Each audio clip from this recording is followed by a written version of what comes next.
우리는 지금 성탄절을 12월 25일에 지키고 있는데요. 동방정교회는 1월 6일 날 지키고 있고요. 아르메니아에 있는 정교회, 즉 크리스찬들입니다. 그분들이. 그러니까 동방정교회 저쪽 러시아 쪽에서는 1월 6일 지키고, 아르메니아 사람들은 크리스찬들이 예수 믿는 분들이에요. 1월 17일 지키고요. 그리고 3세기 초엽에 이집트에 크리스찬들이 많아졌는데 그때 그분들은 5월 20일 날 지켰습니다. 그때부터. 근데 우리 기독교는 로마 교회가 336년 종교회의를 하면서 12월 25일을 성탄일로 지키고 결정했고, 천주교를 비롯한 모든 기독교는 12월 25일을 성탄일로 지켜서 우리 기독교는 오늘을 성탄주일이다. 그래서 1년 중에서 가장 기쁘고 감사한 날로 지키고 있습니다. 그러면 예수님은 언제 태어났을까? 정말 겨울에 태어났을까? 예수님은 봄에 태어나셨죠. 이상하신 분들. 근데 저는 12월 25일 날 이 결산주일 마지막 이 달에 성탄일로 해놓은 게 참 감사해요. 1년 동안 돌이켜보면서 내가 감사하지 못하고 살았던 것들, 내가 하나님 앞에 바로 서지 못했던 것들 다 회개하면서 화이트 크리스마스로 지키고 된 것이 참 감사하고, 물론 앞으로 또 우리 기독교가 바뀌면 우리가 또 바뀌는 대로 또 따라가야 되겠습니다만은 12월 25일 날 로마 사람들은 로마 신 중에서, 로마 신이 여러 개 있잖아요. 여러분 제우스 신이다, 헐큘레스 신이다, 헤라클레스요. 그런 신이다 해서 여러분 영화에서도 많이 보고 그리스 로마 신화 책을 읽어보면 많이 나오지 않습니까? 그런데 그 로마의 신이 여러 가지가 있는데 그 중에서 태양신이 있어요. 그 태양신 생일이 12월 25일입니다. 그 얼마나 감사해요. 우리는 태양을 믿는 사람들이 아닌데 로마 사람들이 태양신을 섬기다 보니까 로마에서 결정하기를, 야, 우린 태양을 섬기지 않고 우리를 창조하신 하나님을 섬긴다 해가지고 태양신을 못 섬기게 하려고 12월 25일 날 예수가 탄생했다 딱 했는데 그것이 지금까지 지켜지고 있으니, 그건 그 사람들이 엉뚱하게 12월 25일을 제정했지만 우리는 이 추운 겨울에 내년도를 하나님 앞에 언약하면서 성탄절을 지키게 됐으니, 그분들이 잘못된 결정했는지 모르지만 우리는 은혜더라고요. 여러분, 아니 어떤 것이 있을 때 그걸 너무 네거티브하게 받아들이지 마시고 좋게 보세요. 좋게 보면은 나에게 좋은 거예요. 근데 12월 25일이 성탄절이라는 게 우리들에겐 좋은 거리니까요. 나쁜 게 아니라니까요. 왜? 우리들의 신앙에 더 도움이 되고 내년도엔 더 우리들의 신앙을 더 열심히 하겠다는 각오를 하게 되고 화이트 크리스마스를 지키게 되고. 근데 그 성탄절이 어느 날이냐 어느 시간이냐는 우리들에게 중요하지 않습니다. 중요한 건 내가 예수를 믿고 천국 가는 것이 중요한 줄로 믿습니다. 성탄절을 3월 4월에 지키고 지옥 가면 무슨 소용이 있겠습니까? 우리는 그것보다 중요한 것이 내 속에 예수가 오신 날이 있다는 거. 그것이 바로 나의 크리스마스죠. 내 속에 예수가 오신 날. 그런데 오늘 등장하는 인물 중에 헤롯 대왕이 등장해요. 헤롯 대왕이 등장하는데 이 사람은 예수를 죽이려고 오늘 하고 있어요. 야, 예수가 언제 어떻게 태어난다고? 나도 걔한테 가서 경배하려고 하거든. 자세히 알아봐라 하고 거짓말을 헤롯이 하는 장면이 오늘 읽어드린 마태복음 2장 7절 8절에 나옵니다. 헤롯이 가만히 박사들을 불러가지고, 야, 언제 태어났어? 때를 자세히 물은 다음에, 그 다음에 나중에는 이 아기 예수를 죽이려고 하는데 2살 미만의 아이를 다 죽여라 이렇게 했는데, 이상한 것은 예수님이 태어나시고 2년 만에 이 지시했던 이 헤롯, 나오는 헤롯이 여럿인데 다 다른 헤롯이거든요. 이 헤롯은 죽습니다. 예수를 죽이려고 했다가 자기가 죽어버려요. 네. 근데 헤롯이 죽은 날이 언제냐니까 정확히 역사적으로는 BC 4년에 죽은 걸로 되어 있습니다. 예수님 언제 태어났을까요? 그러면 BC 6년도. Before Christ. Before Christ 6년도. 근데 지금은 역사적으로 BC 4년에 태어났다고 우리가 보죠. 근데 정확히 얘기하면 예수는 BC 6년도에 태어난 것. 그럼 지금은 예수님의 나이가 몇 살일까요? 2020세. 이 첫 성탄을 경험한 사람 중에 헤롯이 있잖아요. 헤롯은 이 성탄을 반대하는 자예요. 예수님을 잡아 죽여야 돼. 우리가 예수를 열심히 믿는데 우리를 핍박하고 예수를 못 믿게 하는 그룹을 상징합니다. 기독교를 반대하고 그냥 기독교인들하고 전쟁하려고 하고 기독교인 막 무참히 참수해서 죽이고 하는 지금도 그런 일들이 벌어지고 있어 어디에선가. 그게 헤롯 대왕의 후손들이라는 거죠. 그 다음에 또 하나는 뭐냐면 여기 나오는 제사장과 서기관들에게 물으니 4절에 대제사장과 백성의 서기관들에게 그리스도 어디냐 나겠느냐고 왕이 물었습니다. 근데 알기는 잘 알아. 5절 유대 베들레헴이오니. 아니 예루살렘 아니야?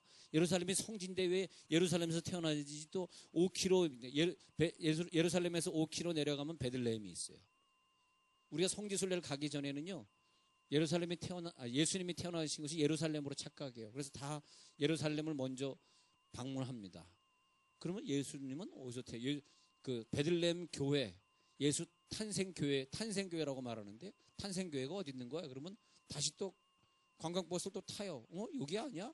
한참 가는데 약 20분에서 25분을 남쪽으로 달려서 초소 2개를 지나가지고 요르단 국경을 지난 다음에 그때 보통 우리 그때 뭐 인터내셔널 호텔 무슨 뭐 컨티넨탈 호텔 뭐 그런 큰 호텔들이 거기 주변에 많이 있는데 그 호텔에 딱 도달하게 되고 짐을 풀게 됩니다. 그 다음에 거기서 걸어가요. 그럼 거기 베들레헴 예수 탄생교회가 나옵니다. 예루살렘에서 태어난 것이 아니라 베들레헴에서. 왜? 성경에 베들레헴에서 태어난다. 그래서 미가서 5장 2절을 인용하면서 마태복음 2장 6절 읽어드릴게요. 또 유대 땅 베들레헴에 너는 유대 고을 중에 가장 작지 아니하도다. 내게서 한 다스리는 자가 나와서 내 백성 이스라엘의 목자가 되리라. 이건 미가서 5장 2절을 인용했습니다. 서기관들이 이걸 너무나 잘 알아요. 자, 이 사람들은 누구냐? 예수님이 탄생했는데 너무나 그 탄생 기사를 잘 알고 있어요. 잘 알고 있는데 믿어지지 않는 사람들이에요. 그래서 예수가 오셨는데도 예수를 끝까지 핍박하고 죽였던 사람들. 또 그런 사람들이 있어야지 예수가 핍박을 받고 우리를 구원하는 구원자가 되는 것처럼 이 세상에서는 가정에서나 직장에서나 예수 믿는 사람들을 핍박하고 무시하는 사람들이 있어야 되겠죠. 근데 서기관과 바리새인 또 어떤 면에서 보면은 예수를 믿는다고 교회는 나오지만 아직까지 예수로 인하여서 구원을 체험하지 못한 사람이기도 합니다. 그러니까 애매모호한 사람. 근데 첫 성탄을 경험한 사람들, 중요한 사람들이 있었으니 그 사람들이 목자와 동방박사들, 신분이 낮은 사람들과 이방의 사람들. 왜 그러면 성경의 주인공들은 목자와 동방박사들이었을까? 예수님의 오심은 가난하고 힘든 목동들 같은 직장에서 일하는 사람들을 위해 오셨다는 증거이고, 또 하나의 증거는 저 동방에서 예수의 옛자도 모르는 저 아시아의 어떤 사람들이 동방으로 이동을 하게 됐는데, 역사적으로 보면은 BC 약 10년경에서 원년까지 약 10년 동안 큰 혜성이 등장했습니다. 큰 혜성이. 과거에도 없었고 미래에도 없는 어마어마한 혜성이 갑자기 하늘에서 떠가지고 움직였답니다. 그래서 많은 사람들이 그 혜성을 따라서 이동을 하게 됐는데, 동방에서 엄청나게 많은 인구가 그 혜성을 보고 따라왔대요. 그래서 동방박사들은 성경에 몇 사람으로 기록되어 있어요. 성경에 몇 사람으로 기록되어 있어요. 동방박사. 잘 보세요. 가사가 바뀌었습니다. 옛날에 동방박사 세 사람 그랬다. 지금은 세 사람 아니라 그래서 지금은 동방에서 박사들. 가사를 바꿨습니다. 세 사람이 아니고 어마어마하게 많은 무리가 줄을 지어서 이스라엘에 입국을 하게 됩니다. 그래가지고 이 이스라엘이 깜짝 놀랐어요. 왜 동방에서 이렇게 많은 사람들이 오는 거예요? 저 큰 별을 보라고. 별이 움직이고 있다고 하더니 예루살렘에 딱 멈춘게 된 거예요. 베들레헴으로 가야 되는데 멈추게 된 거예요. 그러니까 예루살렘에 딱 와가지고 이 박사들이, 그러면 예루살렘이야? 아직까지도 움직이고 있잖아. 여기가 아니잖아. 그러니까 헤롯 왕년에 이런 사람들 전부 소동하게 됐어요. 웬 동방에서 이렇게 박사들을 그 당시에 맥이라고 하는 MAGI, 맥이라고 하는 박사들이 엄청나게 많이 오게 된 거예요. 이 사람들 다 뭐로 왔냐 하니까 왕을 경배하러 왔다 하니까 깜짝 놀라게 된 거죠. 그런데 그 왕을 인도했던 그 별이 인도에서 남쪽으로 가더니 예루살렘이 아니라 베들레헴 마구간에 머무르게 된 거예요. 그 별이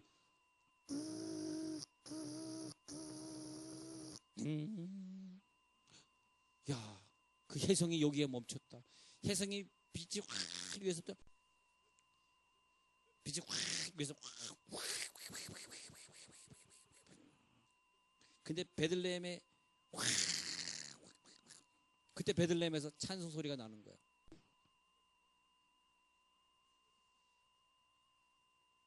와, 막 찬양 소리가 들리면서 그 오늘 성경에 보니까 천군 천사라고 천사의 숫자가 천군 할 때는 10,000명, 20,000명의 숫자를 얘기하는 거예요. 그래가지고 한 군단인데 한 군단. 그런데 와, 하나님이 얼마나 그 천군 천사가 그때 수만 천군 천사가 찬양했으니 얼마나 웅장했겠습니까? 그런데 하나님은 왜 동방박사들에게 왜 예수님이 탄생했다는 그 표적은 유대인이 아니라 이 수많은 외국인들에게 이방 나라 사람들에게 전파되어야 된다는 걸 증거한 거죠. 예수의 탄생은 유대인들만 구원한 것이 아니라 수많은 이방 사람들을 구원하겠다는 증거가 된 거죠. 우리는 이방 사람들입니다. 그래서 모든 민족에게 증거되어야 되는 이 아기 예수 탄생이 되었으니 그래서 누가복음 2장 12절에서는 이 아기 예수가 예언을 따라오고 그리고 요셉과 마리아는 약혼을 하게 되고 그 다음에는 결혼식도 안 올렸는데 처녀의 몸에서 애가 탄생했습니다. 탄생했는데 그것까지는 표적이 아니에요. 표적이 완성된 시간은 그 아기를 들어서 어디에 뉘어야 돼? 구유통에 뉘었을 때 이제 표적의 완성이니라. 그리하여 그것이 표적이 되리라. 할렐루야. 뭐가 표적이 돼야 되냐? 아기 예수까지는 표적이 아니에요. 그 아기 예수를 구유통에 넣었을 때 그 구유통이란 말은 히브리어로 수카라 그래서 초막은 뭘 얘기하냐? 내가 승천에서 처소를 예배하러 가느니 수콧을 예배하러 가느니 어디로 처소가 어딥니까? 너희들의 마음 속이야. 이게 어려워요. 자, 머리가 나쁘면 이거 잘 못 따라. 잘 보세요. 예수님이 구유에서 태어났잖아요. 구유는 수콧이란 말. 이것은 뭐냐면 초막은 뭐냐? 처소. 내가 처소를 예배하러 가느니 처소가 어디냐? 우리들의 마음이죠. 마음이 뭐냐? 구유통. 그럼 구유통이 이렇게 있잖아요. 구유통. 그래서 아기 예수가 누웠단 말이에요. 이 먹이통, 동물 먹이통. 저 명함을 그려야 돼. 명함 있게 이렇게. 구유통. 아까 이게 구유통 같잖아요. 이렇게 좀 지프로 이렇게 만들었어. 그 다음에 여기 태그 하나 붙였습니다. For sale. 12,500원. 자, 근데 구유통에 뉘는 그 순간에 표적이 된다. 무슨 표적이냐? 드디어 아기 예수로 왔다 그래서 모든 것이 완성된 게 아니에요. 여기 뉘어야 돼. 왜냐? 이것 때문에 오셨으니까. 드디어 예수는 우리들의 뭐가 되냐? 먹이가 되셨더라. 먹이. 예수는 우리들의 무엇이 되기 위해서 왔냐? 먹이가 되기 위해서 오셨다. 이것을 깨달은 사람들이 목자들과 박사들. 이 먹이통 주위에 빙 둘러섰습니다. 그리고 천군천사는 찬양합니다. 이 먹이통에 뉘어지는 그 순간에 뭐냐? 표적이 되리니. 드디어 내 마구간은 뭐냐? 내 육체를 말하는 것이고 구유통은 뭐냐? 내 마음이 되는 것이고 처소를 예배하러 간다. 나는 거기 가야 되겠어. 어디 가시려고요? 했더니 사도행전 2장에서 마가다락방의 사건에서 예수님이 성령의 모습으로 오셨는데 성부, 성자, 성령이 한 분이고 세 분이니까 성령의 모습으로 다시 오셨는데 진동이 일어나더니 우리 마음속에 임해져 버렸어요. 이것이 표적입니다. 성령 받으시기 바랍니다. 예수님이 나를 위해 탄생하신 것이 믿어질지어다. 이거 믿어지면 천국이고, 난 죽어도 안 믿어져. 그러면 우리는 지옥이고. 여러분, 성탄의 계절에 신앙의 불길이 일어났으면 좋겠어요. 예수님이 나를 위해 오시고, 나를 위해 사시다가 나를 위해 죽으시고, 부활하시고 승천하시고 다시 오시도록 지금 기다리시고 계신 이 시간, 이 성탄의 계절이 얼마나 귀한 것인가. 예수님이 오신 사건, 드디어 먹이통에 누이셨으니 나는 당신을 먹어야 되겠습니다. 나는 영이요, 나는 생명이요, 너희들의 살이다. 나를 먹는 자는 영원히 살겠고 너희가 죽지 않으리니 너희가 영생 얻으리라. 요한복음 6장에서 내 살을 먹고 내 피를 마시는 자마다 영생을 얻었고 죽음에 이르지 아니하나니. 여러분, 예수를 먹는 자, 성찬식 때 예수의 살을 뜯어먹고 예수의 피를 잔으로 마시는 것을 기념하고 있는 자들이요, 여러분들 영원한 천국에 누리시는 것을 믿으시기 바랍니다. 천국에서 여러분들 만나시길 바랍니다. 바로 이것 때문이죠. 표적이죠, 표적. 그래서 성탄은 제일 중요한 것이 구유에 누여야 된다는 것입니다. 먹이통에 들어가 주셔야 된다는 거죠. 예수님 불편하지만 이 먹이통에 들어가 계셔야 되겠습니다. 왜냐하면 그래야지 내가 예수를 먹고 영원한 천국을 얻게 되니까. 로마 병정이요, 예수님의 몸에 피가 한 방울이라도 남아있으면 안 되기 때문에 채찍질로 더 강하게 그 살점을 뜯어라. 로마 병정이 예수님의 손과 발을 더 녹슨못, 그 두꺼운 녹슨못으로 더 예수님을 쳐라. 그런데도 예수의 피가 아직 남아있느니 마지막 로마 병정이여, 제발 부탁한다. 너는 긴 창을 가지고 예수님의 옆구리를 찔러다오. 예수님의 염통에 한 방울의 피가 남아있어도 나는 구원받을 수 없으니 번제를 드릴 때에 그 번제물에 피가 한 방울이라도 남으면 그 번제는 무효합니다. 그래서 번제물을 드릴 때는 그 양과 소의 피를 다 짜야 돼요. 피가 한 방울도 없어야 됩니다. 그래서 예수님의 염통을 옆구리라고 성경은 표현하고 있습니다. 로마 병정이 팍 찔렀을 때 그때 마지막으로 분수처럼 피가 확 솟았는데, 그때 로마 병정 얼굴에 피가 확 붙이면서 전설에 의하니까 로마 병정의 병이 그때 나았답니다. 할렐루야. 오늘도 그 피가 뿌려질지어다. 예수 탄생하실 때 여러분의 모든 질병과 여러분 가정의 귀신의 역사는 예수님으로 떠나갈지어다. 모든 고통은 떠나가게 되어 있습니다. 할렐루야. 여러분이 기도하기만 하면 다 응답이 돼요. 구유통에 뉘은 그 순간에 그 예수의 살과 피를 기념하고 사는 여러분들에게 예수의 능력뿐만이 아니라 우리 한국, 미국, 예수 믿는 프랑스, 영국 사람들은 경제적인 부도 누리고 의학의 특혜도 누리고, 그죠? 의료 혜택도 누리는 나라. 아직까지 예수의 피를 만나지 못한 사람들, 예수의 탄생을 기념하지 못하는 불쌍한 나라들은 라오스, 베트남, 뭐 이런 그 아직까지도 불교를 믿는 나라, 아직까지도 잡세를 믿는 일본 사람들 얼마나 고통 중에 살고 있습니까? 큰 지진과 원자력 발전소 파괴돼가지고 얼마나 고통스럽게 살고 있습니까? 여러분들이요, 예수의 영향력 속에 오늘도 그 기쁨을 누리시길 간절히 축원합니다. 하나님 감사합니다.